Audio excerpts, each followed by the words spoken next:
Sachez qu'on a besoin de vous pour deux choses, je vais en parler plus longuement à la fin de la vidéo, mais en tout cas n'hésitez pas à aller voir en barre d'infos parce qu'il y a un lien Litchi vers une cagnotte qui va nous permettre de doter le prix et de montrer à quel point cette littérature jeunesse est importante, a besoin de reconnaissance et que cette reconnaissance passe aussi par la dotation des prix littéraires. Salut tout le monde, je suis ravi de vous retrouver aujourd'hui pour une nouvelle vidéo qui est un peu tournée, je dirais pas à l'arrache. Ça a été quand même préparé parce que dans ma vidéo de la semaine dernière, je vous ai annoncé que la suivante allait venir dans 2 semaines, c'est hyper compliqué ce que je dis, mais tout ça pour vous dire que j'étais superbement organisé. Ce qui est faux. Et du coup, je vous tourne une vidéo pour vous parler du prix La Voix des blogs qui va être cette année remis pour la 7e fois au Salon du Livre et de la Presse Jeunesse de Montreuil qui arrive cette semaine. Beaucoup trop d'informations en un seul souffle. Le prix La Voix des blogs, c'est un prix de littérature jeunesse remis chaque année par quelques blogueurs et qui a été créé à l'initiative de Tom du blog La Voix du Livre, c'est mon frère jumeau si vous n'aviez toujours pas compris au cas où vous me découvriez dans cette vidéo, et auquel je participe depuis sa création en 2013. 13, 14, 15, 16, 17, 18, 19, c'est ça. Chaque année, 8 blogueurs faisant partie du jury sélectionnent 8 livres qui sont des coups de cœur de l'année passée, pas forcément des livres parus l'année passée, mais qui sont des coups de cœur de l'année passée, en littérature ado plus spécifiquement, en tout cas depuis quelques éditions, c'est uniquement de la littérature ado. Et la grande nouveauté de cette 7e édition en 2019, c'est que nous allons, en plus du prix ado, remettre un prix La Voix des blogs fiction junior. C'est-à-dire des romans ou albums qui se destinent à des lecteurs de 8 à 12 ans.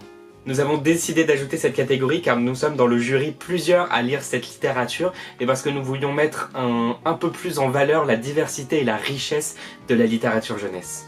Pour ma part, bien que j'ai gardé un œil sur l'ensemble comme tout le monde, j'ai surtout participé à la catégorie ado. Du coup, même si je vais vous parler d'un peu toutes les sélections, enfin des 2 sélections, je vais surtout me concentrer sur la littérature ado.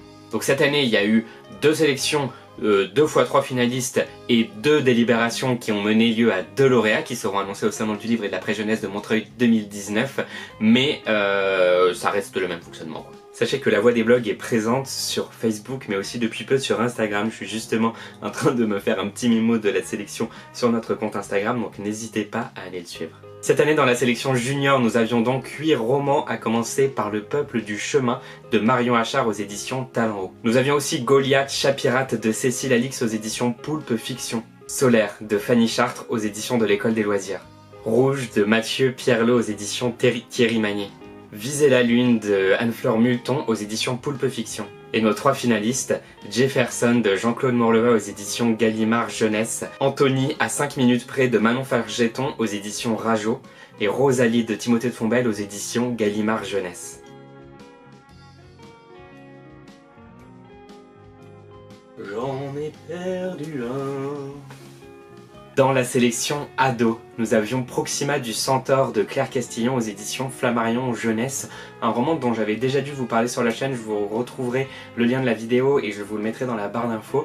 Moi c'est un roman qui me laisse avec des sentiments assez mitigés parce que je l'ai trouvé à la fois un peu perché et un peu ennuyant par certains aspects et en même temps très beau. On a ensuite le roman Direct du cœur de Florence Medina aux éditions Magnard Jeunesse. Moi c'est un roman qui ne m'inspirait pas tant que ça au début, mais c'est un roman très juste alors que je m'attendais à quelque chose de didactique et d'un peu forcé, très émouvant, très drôle en même temps, enfin qui rend compte à merveille de la vitalité, des émotions, des tumultes, de la colère de l'adolescence et vraiment ça m'a vraiment emporté. On a aussi Un mois à l'ouest de Claudine Desmarteaux aux éditions Thierry Magnier dont je vous ai déjà parlé, notamment dans ma vidéo des livres préférés de 2018. Je pense que du coup j'ai pas besoin d'en dire plus, mais c'est un très beau roman, très court, très fort, très vrai et en plus assez original puisqu'il est parcouru de photographies, des photographies réelles qui ont été prises par le mari de Claudine Desmarteaux lors d'un voyage quand il était jeune. Un très beau livre assurément que je vous recommande chaudement. On a aussi le roman Ueno Park d'Antoine Dolle aux éditions Actes Sud Junior qui est un très beau recueil de nouvelles de quelques adolescents dont les chemins vont se croiser dans Ueno Park à Tokyo. C'est un très beau recueil parce qu'il est très bien écrit, il est très puissant en termes d'émotions très intenses, il aborde des thèmes importants, c'est tous des personnages qui sont d'une manière ou d'une autre un peu en marche de cette société japonaise, donc ça parle aussi de la société japonaise mais de manière un peu plus universelle de nos sociétés. J'ai trouvé que c'était légèrement poussif des fois, même si je mets des gros guillemets, qu'il aurait pu être plus simple je pense dans la plume et du coup plus juste encore et encore plus fort à certains moments, mais c'est quand même un recueil qui m'a ému. On poursuit avec Tous les bruits du monde de Sigrid Baffer aux éditions Milan, qui a été une énorme surprise et un immense coup de cœur pour moi.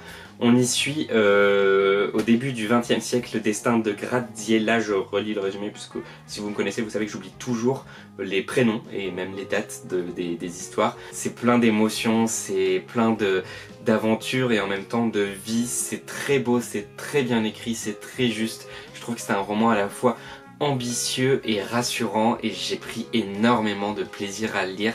Ça m'a beaucoup fait penser au roman d'Anne-Laure Bondou et notamment La Principessa et le Capitaine ou encore Pépite, parce qu'il y a vraiment un univers qui rappelle cette autrice. Et enfin, on a nos 3 finalistes, à commencer par Le Renard et la Couronne de Yann Fastier, dont je vous ai beaucoup parlé, notamment encore une fois dans ma vidéo de mes romans préférés de 2018. C'est un grand roman ambitieux, original, romanesque, plein d'aventures, d'amour, d'émotions et de choses rocambolesques comme celle-ci. Les collisions de Joanne Richoux aux éditions Sarbacane, qui a une réécriture moderne avec des personnages lycéens, des liaisons dangereuses. C'est un roman dont je n'attendais pas grand-chose et que j'ai commencé par ne pas aimer parce que les personnages sont détestables, mais tout le jeu de Joanne Richoux, c'est de réussir à vous faire vous attacher à ces personnages et à leur histoire, à vous faire happer dans le tourbillon de leur histoire qui va eux-mêmes les happer et les emporter sans qu'ils ne puissent vraiment plus contrôler ce qu'ils ont créé, et c'est une vraie claque littéraire.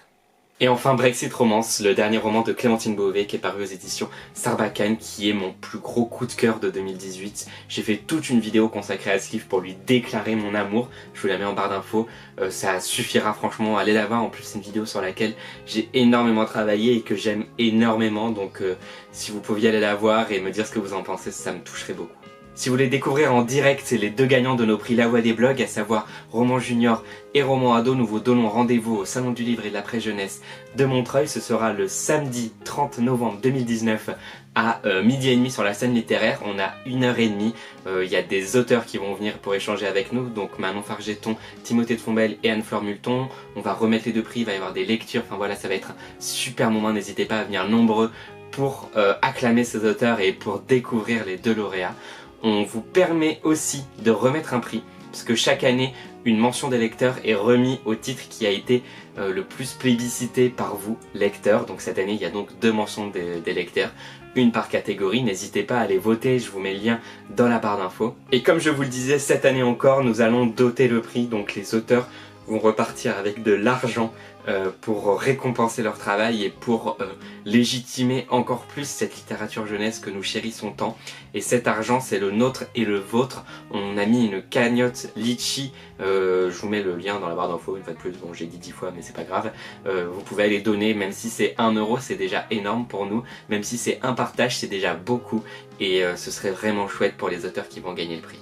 Alors moi je sais déjà qui c'est, donc je ne vous dirai rien, mais les libérations sont déjà faites évidemment.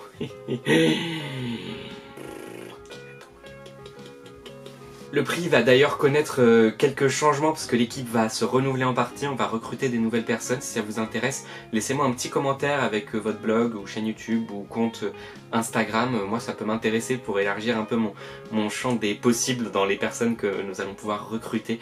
N'hésitez pas vraiment. Je serai pour ma part au salon tous les jours du samedi au lundi et je passerai aussi au moment de l'inauguration le mercredi soir. Si vous me croisez, n'hésitez pas à venir me faire un coucou, ça me fera super plaisir. Vraiment, vraiment, vraiment, n'hésitez pas. Je sais que des fois, il y en a qui ne le font pas parce qu'ils ont peur de me déranger. Moi, ça me fait toujours très chaud au cœur et ça me motive à sortir d'autres vidéos. Il y en a une nouvelle qui arrive la semaine prochaine. Ce sera la suite de mon année de lecture. Il y en a encore d'autres qui vont arriver. Je sais pas combien d'ici Noël et d'ici la fin de l'année, mais j'espère le plus possible. Et en tout cas, moi, je vous souhaite de très belles lectures. On se donne rendez-vous au SLPJ et surtout, portez-vous bien. Allez, salut tout le monde.